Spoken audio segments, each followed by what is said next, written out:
ellos manejaron la información privilegiada de que la Argentina iba a canjear su deuda, iba a levantar la ley Cerrojo, y esto en realidad permitía comprar bonos que estaban a valor de nada para luego vendérselos a la Argentina, que los pagó fortuna.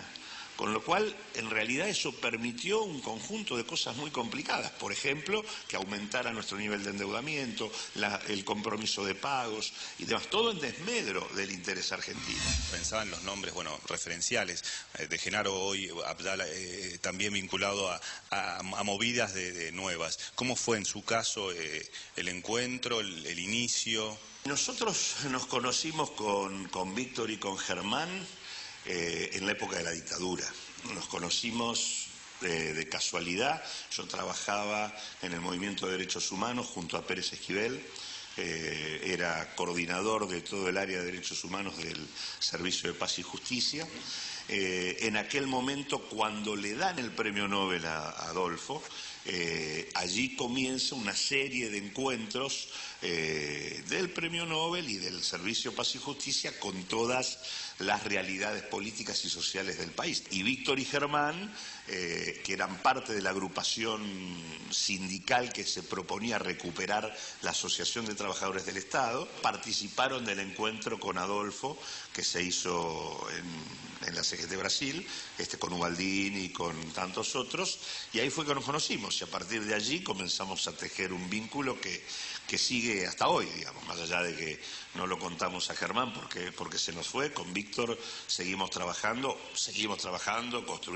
recuperamos ATE en su momento, construimos la CTA luego, y hoy estamos construyendo Unidad Popular, que es nuestro partido, que tiene presencia ya en 21 provincias de la Argentina, que ha logrado reconocimiento en 6 provincias y que ya es un partido nacional. Así que seguimos trabajando en la misma línea desde ese tiempo.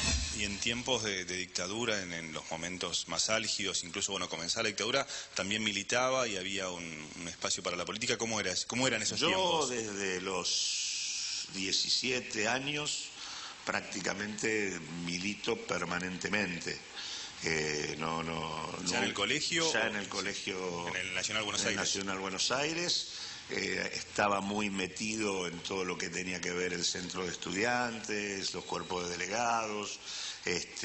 No tomaba una definición estricta sobre una agrupación política determinada, recién la tomé ya a partir de 5º año. Ahí me incorporé a la Unión de Estudiantes Secundarios primero y a la Juventud Universitaria Peronista luego. Cuando ya ingresé a medicina, porque primero ingresé a medicina antes de pasar a económicas, ahí tenía cierto mandato paterno que me obligaba quería que yo fuera médico. Estuve 1 año en medicina y luego crucé a económicas.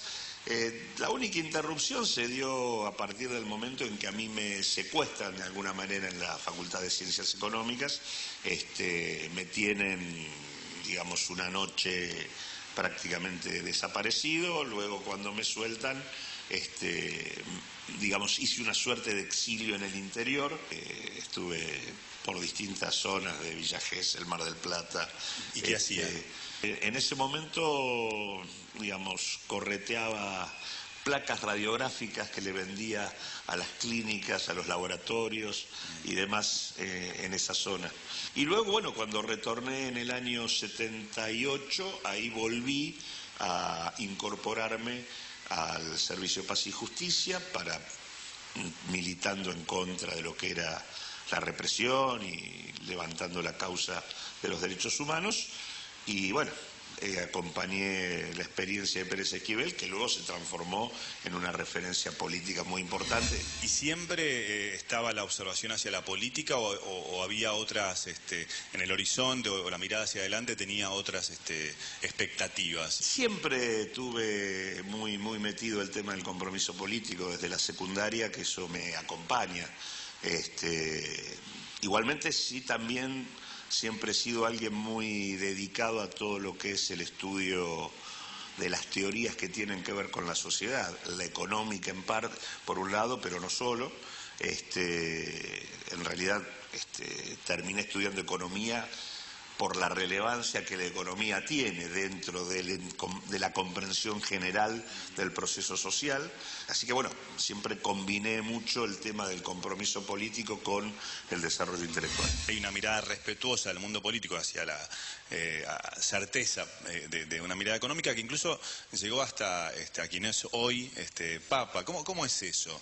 Bergoglio en realidad en determinado momento, a través de un compañero nuestro que está muy ligado a todo el movimiento de Iglesia, que es Carlos Custer, que fue embajador en el Vaticano, nos hizo saber que le interesaba recibir los trabajos que nosotros veníamos produciendo. Estaba particularmente interesado en todo lo que nosotros generábamos sobre interpretación de la situación social, toda la evaluación de la situación de distribución del ingreso, desigualdad, pobreza, eran los temas que fundamentalmente le interesaban en ese momento al arzobispo Bergoglio, y a partir de allí me invitó algunas veces a exponer en distintas jornadas que organizaba, y bueno, ese fue el vínculo.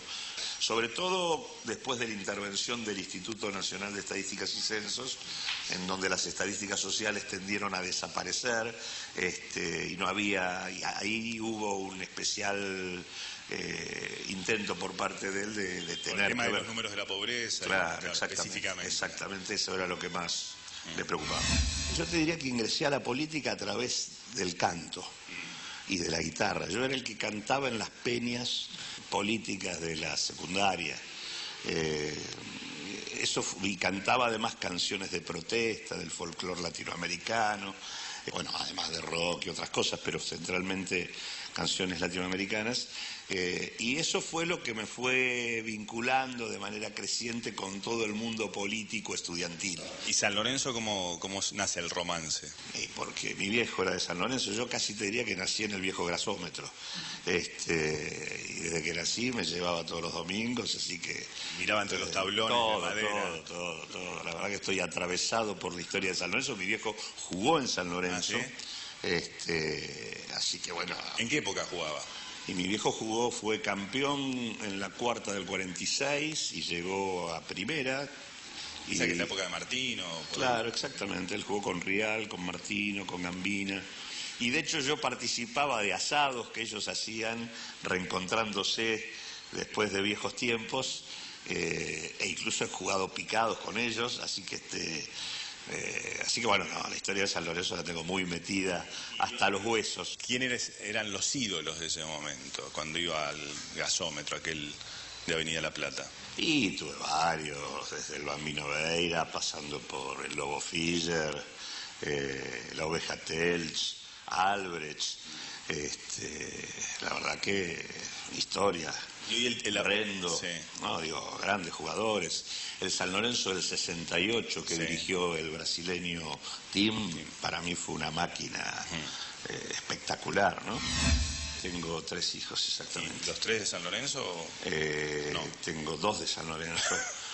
Mi hijo es de San Lorenzo, una de mis hijas de San Lorenzo y la otra se escapó hacia Boca, lo cual es todo un tema grave, que tenemos ahí una diferencia familiar profunda, ¿no? Tiene más que ver con su madre. El caso de la tercera, con nuestra hija, lo apostamos a un partido San Lorenzo-Boca. ¿Cómo es eso? Ella vino con nosotros y de acuerdo a quién ganaba era de quién iba a ser. Y San Lorenzo le ganó a Boca como corresponde, 4-2, así que a partir de ahí es de San Lorenzo. Usted ha mantenido una familia fuerte que lo ha acompañado. ¿Y cómo es esto? Es complejo, no es fácil, supone intentarlo, trabajarlo. Por suerte mi mujer me banca mucho, tiene un nivel de comprensión importante, es psicóloga, con lo cual, por lo tanto, cada tanto nos obliga a alguna higiene mental a todos, pero digo, no es fácil, pero al mismo tiempo para mí sería muy difícil sostener mi compromiso político si no pudiera sostener una vida familiar. ¿Están en familia, asados, buen asador? Soy de hacer muchos asados. Sí. Me tienen que frenar. Yo cada vez que aparece una oportunidad ¿Y la especialidad? La especialidad puede ser la molleja, el matambrito, son algunos de los cortes y achuras que bien adobados, y acompañados de buen vino, la verdad que... ¿Las proyecciones cuáles son? ¿Hasta dónde uno quiere hacer? ¿Cuáles son la visión?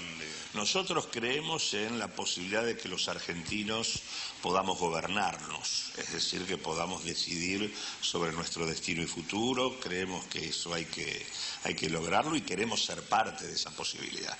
Así que tenemos la idea de no solo de explorar caminos legislativos, sino de tener que ver con el gobierno. ¿Empatan en las ideas cuando están en la calle, cuando la gente les cuenta lo que le pasa? Percibimos mucha apertura por parte de la gente a la construcción de experiencias nuevas. Lo que pasa que creo que son cosas, como siempre, que llevan su tiempo. Argentina es un país enorme, por lo tanto tener presencia organizada en todo el país es una tarea no es sencilla, sobre todo cuando uno no dispone de los recursos que pueden disponer otras máquinas político-electorales vigentes, pero lo que nosotros percibimos es que la gente mira de lejos y de reojo a una parte muy importante del sistema político, que puede optar por uno o por otro, pero que en el fondo no le crea casi nadie. Los argentinos podemos sentir que votamos, pero no que decidimos. Y en ese sentido, decidir sobre las medidas que se toman, que lo que se hace, si le jode a uno, se pueda modificar, que no se pueda tomar una determinación sobre la vida de uno sin consultarlo. Entonces, el abrir un espacio de construcción donde la decisión sea de espacios más masivos, más importantes, más colectivos, es parte de nuestra tarea. Y en la ciudad la gente ha elegido un gobierno, que es el de Mauricio Macri, y bueno, la pregunta es ¿por qué? La ciudad tiene un historial de haber elegido fuerzas progresistas que fracasaron. El fracaso de lo que fue la experiencia Ibarra-Tellerman en el marco de Cromañón mediante no fue un dato menor en el nacimiento y las posibilidades que obtuvo Macri para gobernar la ciudad. Yo la verdad que no sé si Macri hubiera gobernado la ciudad de Buenos Aires alguna vez si eso no hubiese ocurrido. ¿Y hoy cómo lo ves? Y yo creo que la experiencia del macrismo es una experiencia limitada en términos de resolver dos cuestiones que son, yo te diría, determinantes. La ciudad de Buenos Aires es una ciudad rica, profundamente desigual, y Macri en eso ni se mete ni lo resuelve. Ese canto a la desigualdad sobre el cual no se opera es lo que genera niveles de violencia urbana que después se quieren resolver por otras vías que en realidad no toman el problema como corresponde. Y el otro tema grave de Macri es que no existe el planeamiento urbano para ponerle límite a lo que es la especulación inmobiliaria sobre el suelo de la ciudad. Que vos crecés como ciudad, pero seguís teniendo la misma infraestructura. Entonces después tenés, el agua que tenés, el gas que tenés, la luz que tenés, todo lo que tenés para sostener lo que construís para arriba, no se construye hacia abajo. Tiene estas falencias graves, no veo en la agenda del macrismo ninguna estrategia de solución al respecto, y hay un tercer problema más general que ya no involucra solo al gobierno de Macri, sino que también involucra al gobierno nacional, que es muy difícil una ciudad como la que tenemos manejarla por fuera de un debate en serio de la región metropolitana. Y la región metropolitana involucra el conurbano, la provincia de Buenos Aires, la nación. El votante, ¿por qué elige a otro? A nivel nacional, las experiencias más neoliberales asociadas al macrismo fracasaron rotundamente en la década de los 90. Por lo tanto, les cuesta a ellos construir consenso. Acá en la Ciudad de Buenos Aires fracasó el progresismo. Y nosotros somos una experiencia progresista nueva, pero también nos cabe el sallo de que nos perciban efectivamente como una propuesta que puede gobernar de otra manera. Creo que el fracaso de la experiencia progresista en la ciudad explica en gran medida por qué se sostiene el macrismo como opción electoral. ¿Qué pasaría en la ciudad con presencia fuerte de Camino Popular? En la Ciudad de Buenos Aires la Constitución es una democracia participativa. El régimen de comunas, por ejemplo, es un régimen que permitiría un nivel de presencia de los vecinos en la decisión que efectivamente Macri no utiliza. Lo primero que implicaría Camino Popular como diferencia es que los vecinos tendrían que ver con la decisión.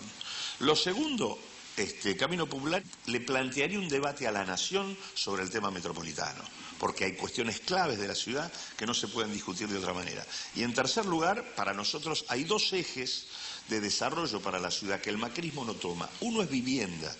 Resolver el problema de la vivienda en la Ciudad de Buenos Aires. Hay 500.000 personas en la Ciudad de Buenos Aires con problemas de vivienda de distinto tipo y el 37% de los porteños alquila y hoy existen condiciones, te diría incluso con los propios inmuebles vacíos que tiene el propio gobierno de la ciudad y el gobierno nacional dentro de la Ciudad de Buenos Aires, existirían posibilidades para armar política de vivienda de manera importante. Y el otro elemento es la producción. Para nosotros, si uno se fija en cada barrio de Buenos Aires, tiene alguna especificidad. Si vas a Belgrano, encontrás los muebles, la madera. Si vas a Villa Crespo, encontrás otro tipo de cosas, el eje automotriz, el eje del cuero y demás. Sistemas económicos barriales, el Estado debería ocuparse de promoverlos para dinamizar producción y trabajo. Es inevitable, hablábamos de fútbol, de San Lorenzo, de los gustos, y hablaba de su papá y hablaba del fútbol, pero también es inevitable hablar del tango. Mi viejo era un tanguero de ley, cantaba también, eso hizo que yo creciera escuchando tango bastante. Así que de vez en cuando es un... Cuando está en campaña, en alguna esquina se anima, ¿no?, a cantar alguno. Sí, no es que yo me lo proponga, pero alguno que otro me ha provocado y me esperaron con una guitarra en San Juan y Güedo y terminamos cantando antes. Pompeya y más allá, la iluminación, el recuerdo y tu nombre flotando en el avión, a la esquina del Herrero, Barrio y Pampa, tu casa, tu vereda y el zanjón y el San. Y cuando hay que cantar, ¿qué canta? En realidad tengo un problema grave con las letras, porque me las olvido, como no practico.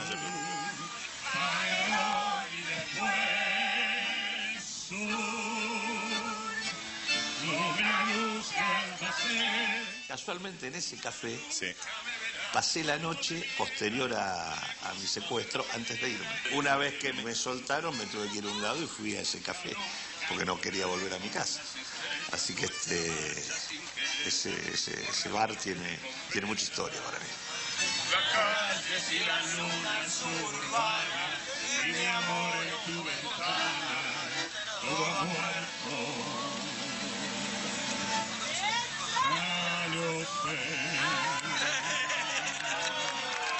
Vamos con Camino Popular, carajo.